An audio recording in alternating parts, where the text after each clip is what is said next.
This is a very cool animated illusion. I'm going to show you how to make your own at home. Now at first it's a little difficult, but once you get the hang of it, it becomes a lot easier, and then you'll be able to come up with your own designs. So in order to make the animation that we just saw, you'll start with one ball and then copy it 5 more times for a total of 6 balls.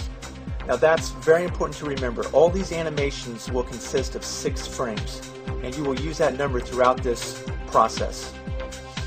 So we have the 6 balls in any order that you want. You can have them straight across or bouncing. I just did mine in a straight line just to keep it easy. The next step will be to create this pattern. Now remember the number 6, because that'll come into play in this design right here. You have the black bars and you have the white space in between. One of these black bars equals 6 of these white spaces. So if you were to take one of these white spaces and lay it out 6 times, it would equal the width of one of these black bars. It's very important.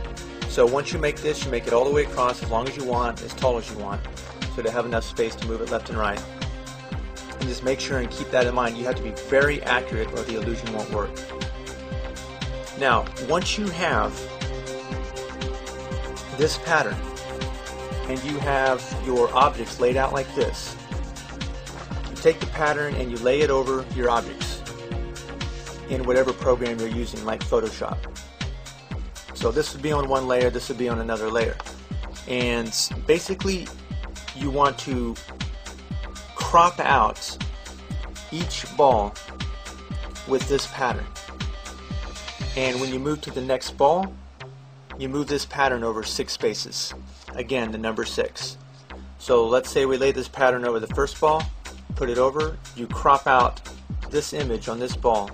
So all you're left with is what looks like this on the first ball.